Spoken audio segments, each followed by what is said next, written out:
might have a soundtrack. Do you hear baby screaming in the background? Yeah, that's okay. A little bit? Okay, sorry. No, it's That's the poor thing. 8 o'clock time slot. Yeah. Yeah. Well, thanks for joining us. Yes. Before we get started, we're on Bangarang country, and we'd like to pay our respects to the Bangarang people for their land custodianship and their continued connection to the land and waters here. What country are you in? Wongal.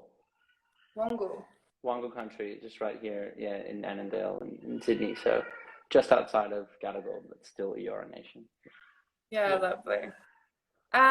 Well, I guess to start off with, could we get you to talk a little bit about your background, or maybe what Wildflower is to start, and then a bit about your background and how you and your partner came to start Wildflower? Yeah, no worries. And Courtney, thanks so much for asking me to come on. It's really nice. It's always nice to talk to you guys. Being like on the farm and actually doing the stuff that lets me do my stuff. I feel like a processor most of the time.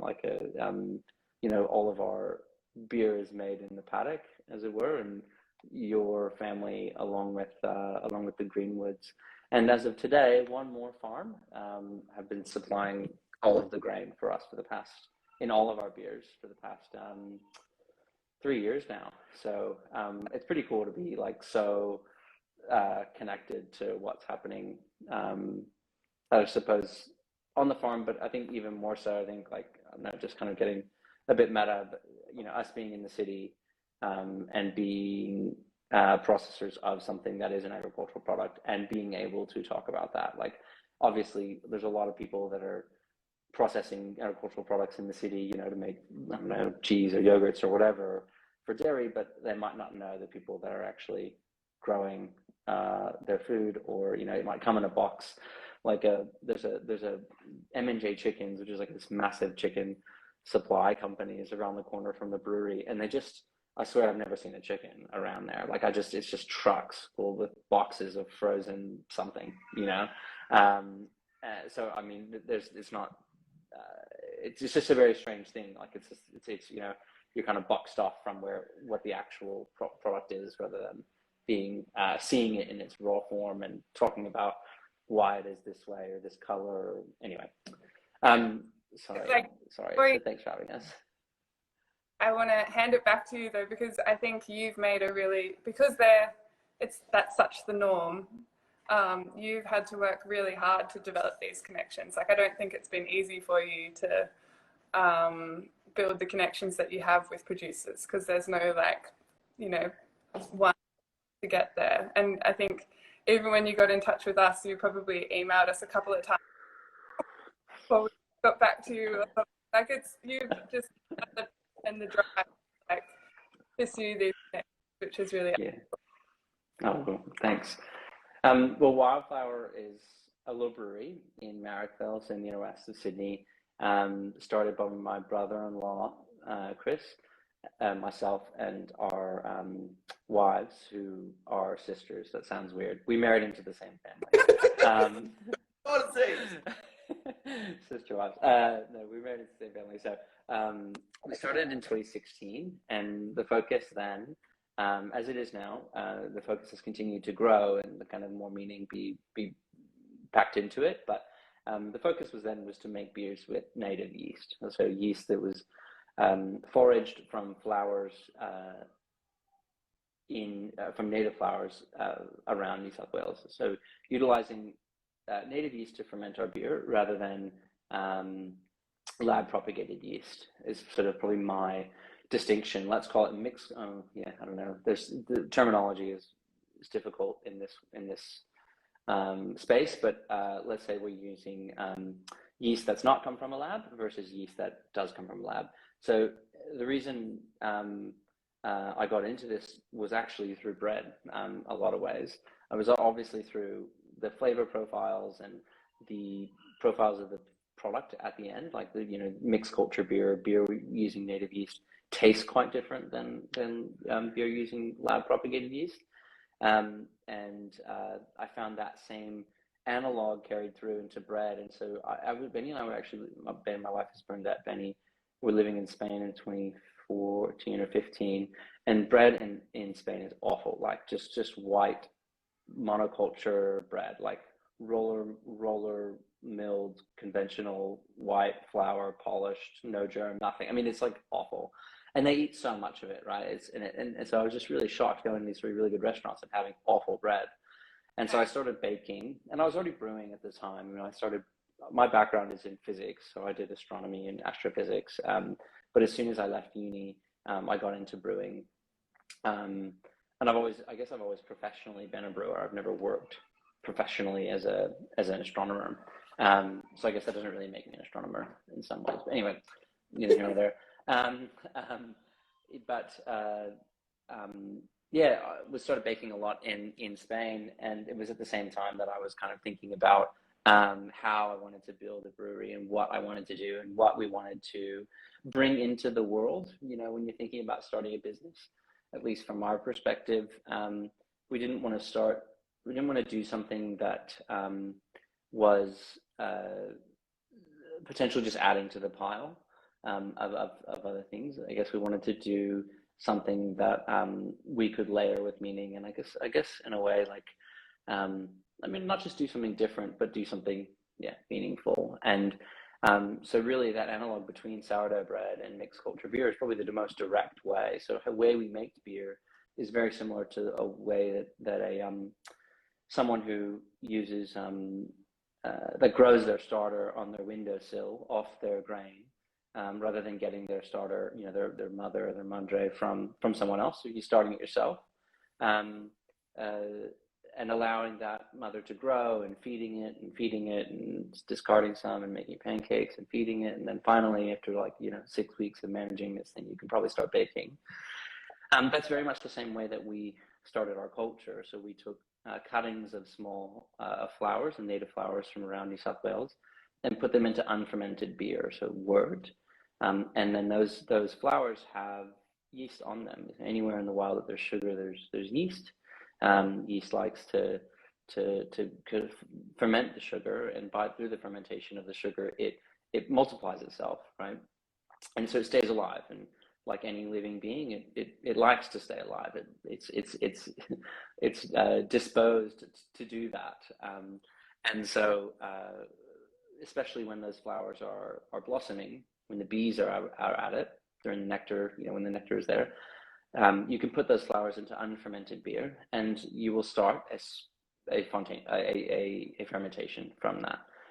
So much like the way that we're taking raw grain, your rye would be an excellent starter, your rye flour, and putting it in water and then just waiting for something to happen. I mean, maybe the yeast comes from your hands. I know there's some arguments, I think, in the bread world, if I'm not wrong, about where the yeast actually comes from when you start a starter. But when you do either sourdough like this or bread like this, you're not getting a monoculture fermentation. So this isn't rip open the sachet of dry yeast and pour in, that like such a strong smelling. I actually made some cinnamon rolls on the weekend, long weekend, we were away, and did some instant yeast for it, because I don't have all the time in the world, nor is my starter in any stage right now to actually be making cinnamon rolls. Plus it's an enriched dough with sugar. I mean, come on, like this is actually pretty tough. Sourdough cinnamon rolls. Anyway, but I ripped open the sachet of instant yeast to proof the bread and to ferment it, and the smell is just overwhelming, right? Like the smell of instant yeast. But I find it like it kind of sends my head spinning. It's so fruity. I mean, it worked really, really well. Of course, it was a direct ferment, and we had, tasty cinnamon rolls the next morning. But that versus a bread made in a similar way, made foaming up through a monoculture fermentation, is a different. It's just a different product in some ways and it has a very different flavor outcome than a bread that is fermented with a natural leaven, right? Which is fermented with a huge diversity of yeast and bacteria rather than a monoculture. So in the brewing world, we call that a mixed culture. So I realize I've taken so long to answer your question about Wildflower, but it runs parallel to sourdough bread, right? And sometimes I say this is how beer could have been made, or this is how beer was made 200 years ago, which really isn't true. It's not that all beer was made like this. It's just that beer could have been made like this. The same thing with sourdough. I mean, I don't imagine that like before sachet yeast, I'm sure that there were bakeries that had like really honed in their culture, and their breads were probably quite similar to like a direct ferment, Saccharomyces, monoculture Saccharomyces breads. Now I'm sure they were quite clean breads. Like not all bread was sour. I don't imagine that was the case. And similar thing in beer. I mean, there's entire beer styles that are built off of brewers like backslopping. So active ferment is going right then and there, and then they take yeast right off the top, which is a pretty clean cropping, right? You take yeast right at the top of a fermentation, even if that fermentation was pitched with wild yeast, like mixed culture, what you get right off the top is really clean Saccharomyces, and so you would actually start quite a clean ferment after that. And in so many ways, like our brewery is kind of like that on top of the mix. So that was what we started with. So there's 4 ingredients in beer. It's a bit more complex than bread, but just a little bit more hydration. And I know I keep talking about bread. Y'all aren't bakers, you're millers, which is actually way cooler. But anyway, it's an easy analog. I shouldn't say it's more complex. Ian will probably come in and do a big Instagram story as to why I'm wrong. But I'm not gonna say it's more complex. It's just it's a higher processing in the start of the process. So it's not just the mixing of flour, water, salt, and yeast. It's malted grains and some unmalted grains, like we did today, to hops, water, and yeast. So actually, God, it's so similar, isn't it? Change out hops for salt, and it's the same thing basically, and add a bit more water. I do say that bread is just overhydrated. Sorry, beer is overhydrated bread, and bread is just severely underhydrated beer. Basically the same thing. But as we've gone on, we started with that one ingredient, right? We started with the yeast being derivative directly from native flowers. And we've been working on the other 3 ingredients, the other 2 ingredients mainly, as we go. And since 2020, we've been using solely grains from yourselves, well, from the family and Berrigan, and the Greenwood family just up the road. So solely certified organic grains. And if there's a certification to come around to talk about regenerative, then I'm sure we can add that onto it. And we do say regenerative because the way that you guys farm, the way that Bruce Maynard farms, who we just used his grain today, the way that the Greenwoods farm is very much a carbon sensitive farming technique. Thinking about soil first, I suppose, is a loose kind of way that I think about regenerative farming. If you're attempting to sequester carbon year round and attempting to build carbon composition in your soil, I would say that you would be a regenerative farmer. I mean, it goes hand in hand. If you're spraying systemic chemicals on that same soil, you're killing the microbial kind of activity in the soil, which means that you will not sequester carbon at the same rate at all, and likely not to a rate that's going to build carbon. So since 2020, it's been entirely regenerative organic grains, and we're still working on hops. So hops are the kind of the last thing, but even within grains, I'm still finding out so much more. So it's been a process. So that's how it's evolved, I guess, over time. Yeah. And where are you looking at the hops at the moment? Like, are you using Australian hops? We're Southern Hemisphere. I have a little bit of SARS still left, so a little bit of Czech hops still left from 2 years ago. So I'm just kind of finishing off my last bit of there.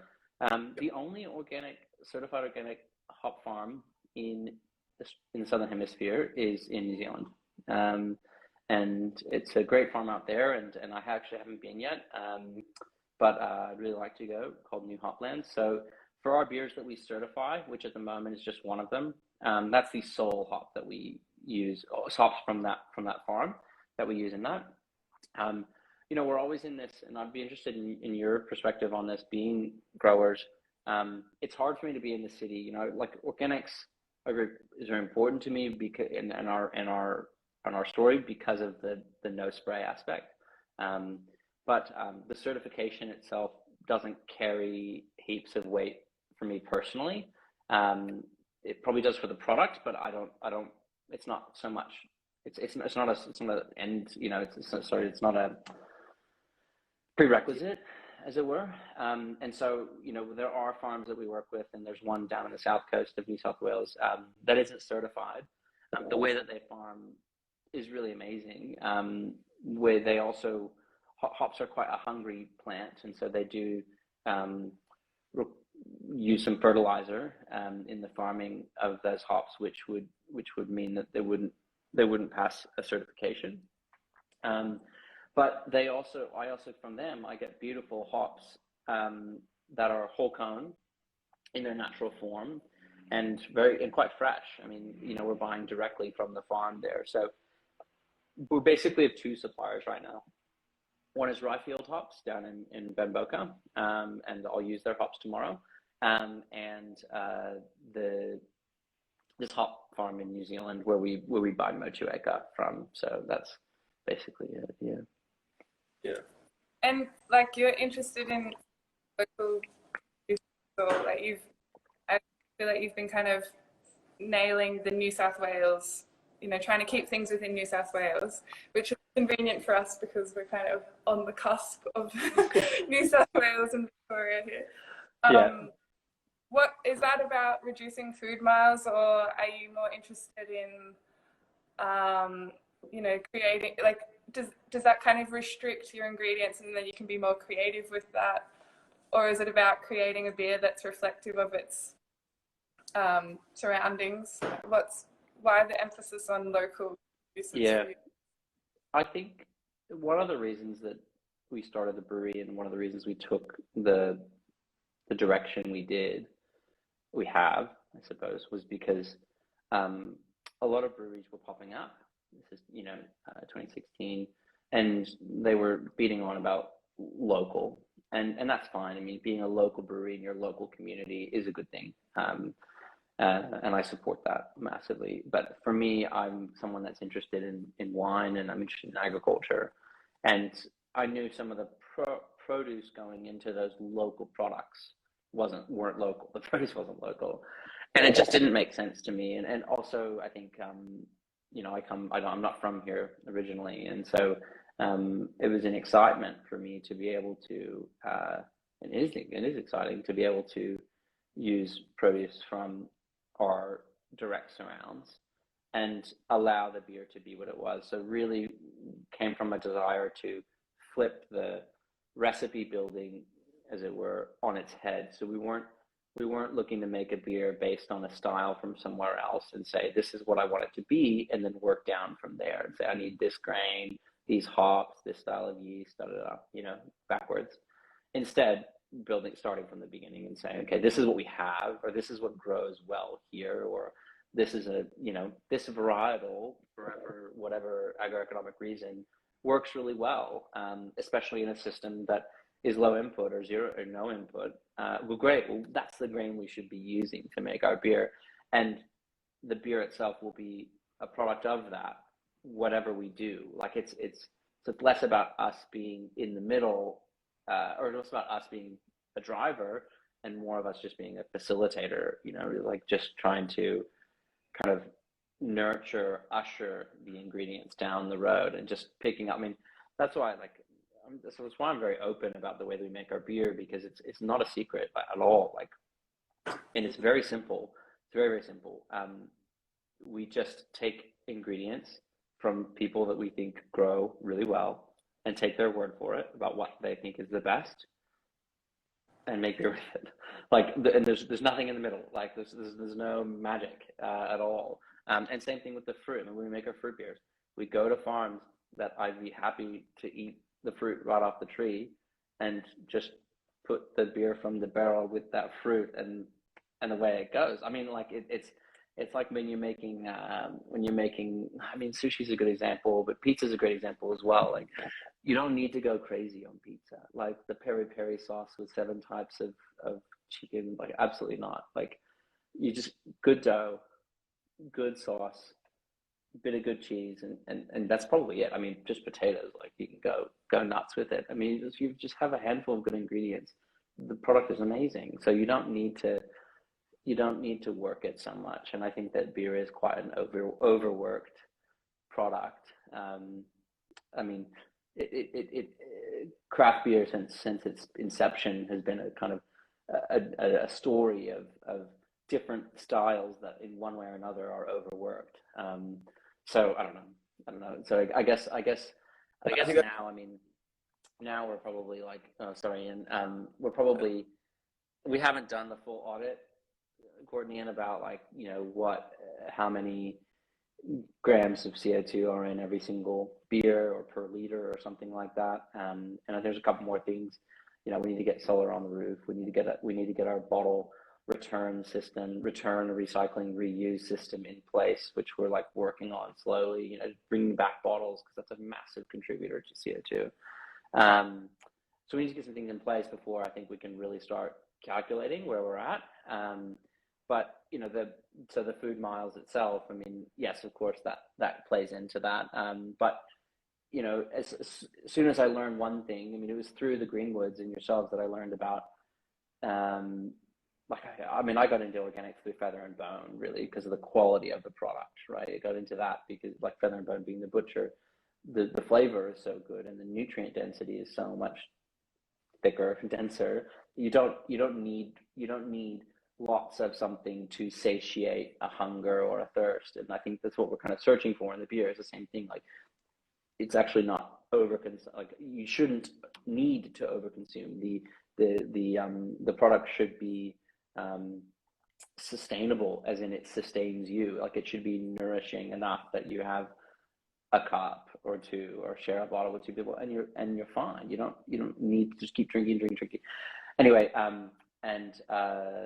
lost my train of thought, but the idea with that has come through the being able to connect with local farms. So if I had taken an approach of working with, quote unquote, the best grain or the best maltsters from around the world, and these big companies that probably win awards for being the best, whatever that means, then I would have never been in the position to walk on a field, literally stick a shovel in the ground and see worms in a 6,000 acre property.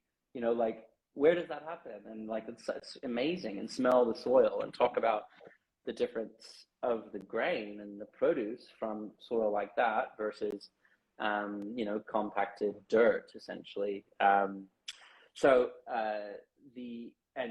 through that, I mean, having an idea about the sequestering potential of that soil because of its microbial activity, and so not only these farms much closer to us, so the actual carbon footprint is lower because the grain's not being, like, believe it or not, there are a bunch of brewers in Australia that buy grain from overseas.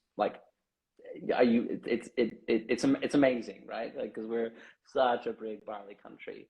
But I can think of a few, and we're talking like shipping containers worth, like, frequently. So obviously the carbon footprint of our beer is lower just by the nature of the fact that we're not buying shipping containers of malt from somewhere else. Now, those breweries have their reasons. So I'm not gonna poo-poo them. But we should be able to do better, right? We should be able to produce that same quality malt if needed, to that spec for those customers. And Voyager's working on that. I mean, they're like the North Star here. But so not only is it moving less distance, but also the malt is has a way lower carbon cost because of the way it's farmed, and that is something I would have never known had I not chosen local first. And so same thing. I mean, same thing with the hops. And this is saying, well, maybe your question is like, it's hard for me to be in the city and saying to people, I didn't grow up on a farm. I don't have the slightest idea of the economics of running a farm and the difficulties of, let's just say the past 20 years of farming in Australia. Like, I can't imagine the Millennium Drought was an easy time at the farm, Ian, when you're growing up. How can I, from the farm, from the city, all of a sudden upstart, 4 years ago, say, actually, no, you need to be organic or else I'm not going to buy from you. Like, come on, you've got 40 years of history on the farm or more for some of these families. Like, it's not my place in many ways. So that's why we still do have a preference to work local over organic, I think is still probably where we're at. And I don't know if y'all come up against that ever, or if that's something that like you have to struggle with, like you have a friend down the road and you're like, oh, but what, I don't know. Yeah, I mean, we're kind of in the process of getting our little, been a bit of a, we've kind of been feeling, we're in two minds about it. Like, we still definitely want to be farming organically, but the fact that we have to pay to get certified and go through all that paperwork is a bit of it just seems really stupid. But there is interest in it. Like, we know that people do respect it, so that's why we're that organic certification is a good starting point. And then exactly. But exactly, starting point. Like emerging regenerative grains space and the infrastructure, like there's not many Voyagers around. So Voyager is how would you describe Voyager? Are they just a maltster? Maltster. Maltster. In the same way that, I mean, they're the intermediary between farms and breweries, in the same way that you guys are the intermediary between farms and bakeries. Yeah, and so it's the same problem. There aren't many around. There aren't many maltsters around.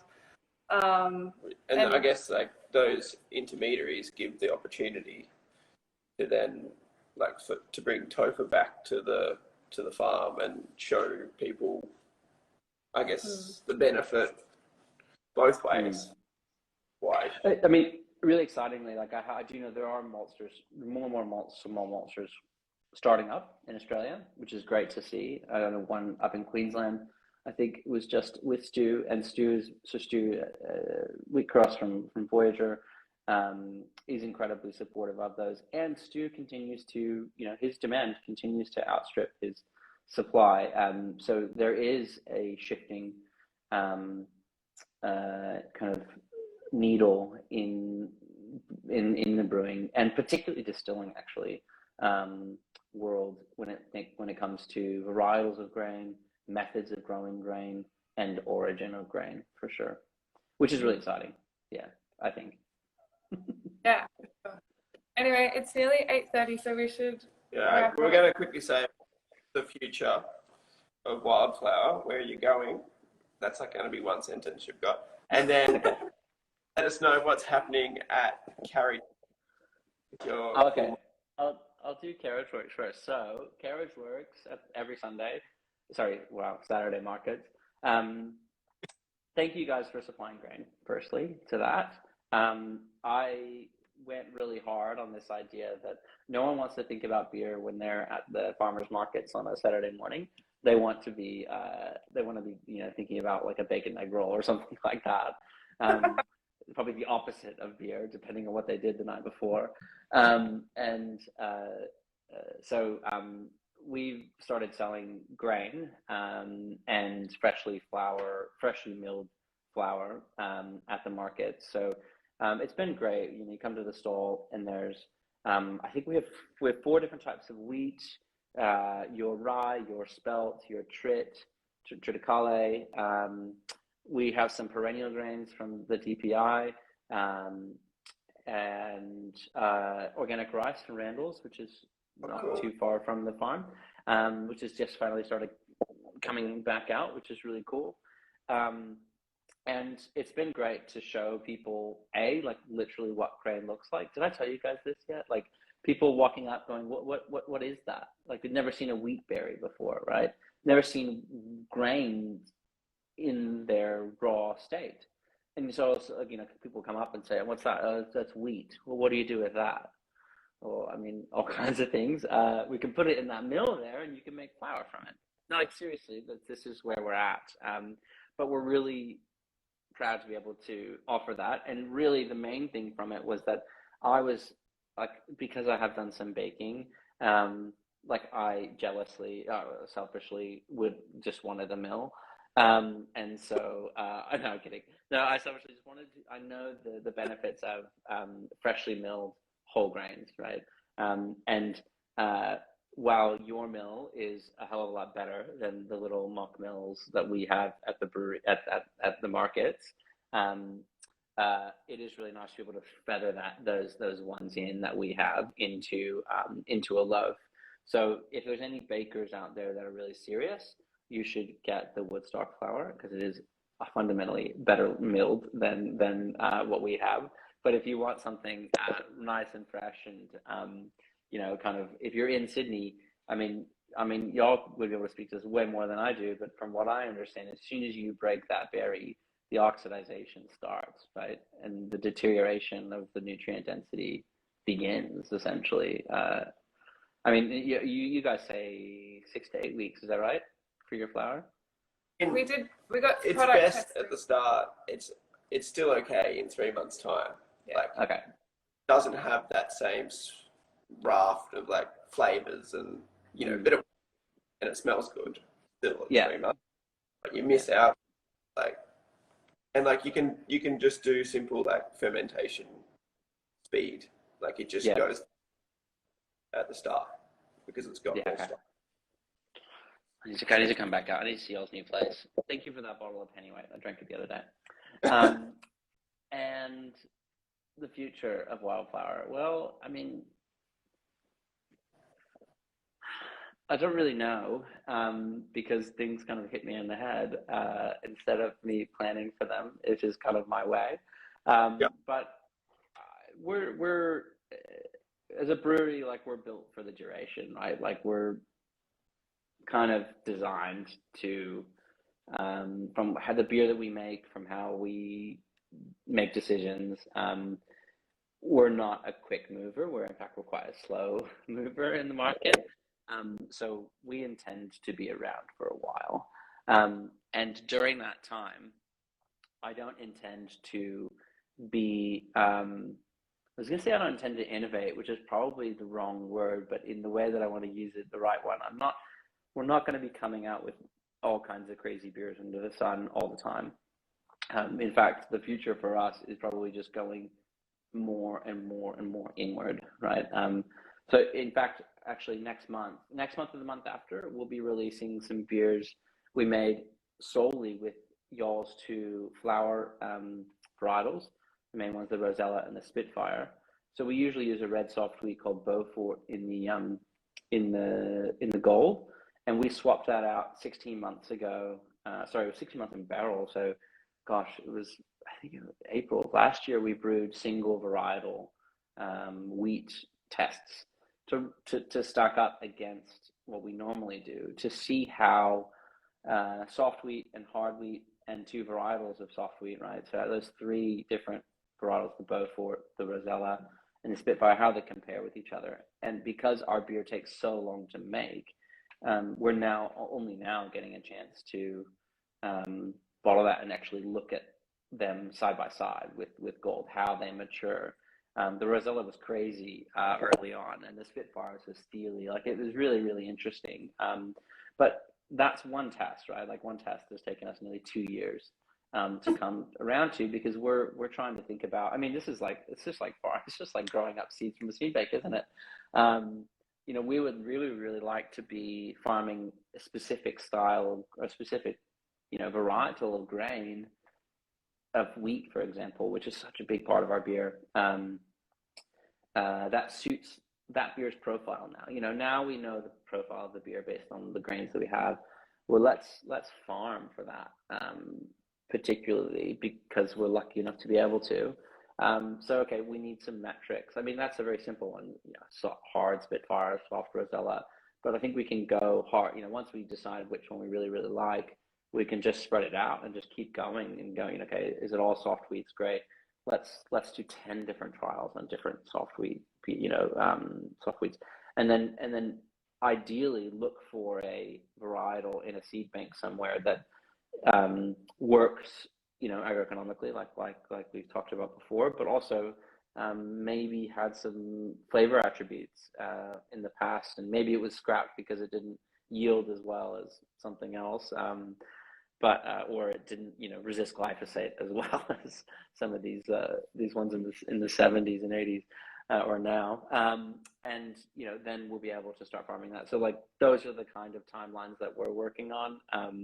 So I guess it is a bit closer to how y'all are doing things. So it's very slow iterative change, I think. And I don't know, sometimes personally, I think sometimes I struggle with that because, the world around me in beer is rapid. I mean, we're talking 4 to 5 new beers a week, by one of my very good friends does that. And, I just can't compete with that speed. And I guess I don't want to, but I guess at the same time, you wonder where people's, desires lie. Do they want these kinds of things? And I mean, our kind of innermost consumer attitudes, I think, do drive themselves towards more and different, and FOMO, those kinds of ideas. So you want new. Sometimes I struggle with the fact of just saying no, just the same thing over here, just the same. Actually, we changed one little thing 2 years ago, but basically just the same, Yeah. Yeah. So I guess maybe that's the future.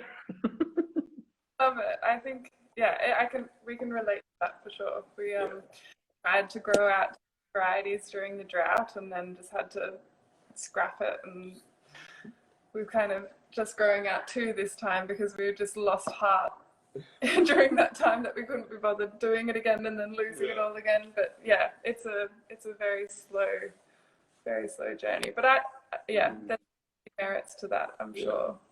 And like the way that your beers are restricted in ingredients and stuff, I think that's definitely the strength of them.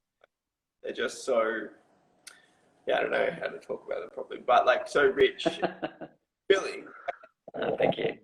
The best beer I reckon is that day that you came and visited us, and I was harvesting Triticale, and then the dad's old header cacked it, and then hot and no air conditioner, and just that organic table beer, it's just perfect. That's from the field, in the field, it was perfect. So you weren't operating heavy machinery drinking a beer though, right? No, this is after. No, after. Okay. Actually, bread. You said bread. So it's no, thank you. Yeah. Family, and we'll hopefully catch up with you soon. Yeah, hopefully I will see you soon. I'm probably due out. I don't think I'll make it out for harvest this year, unfortunately. But we need to hop in the car and we need to go do a few trips. You're visiting y'all is definitely one of them. Lovely. Thank you. See you guys.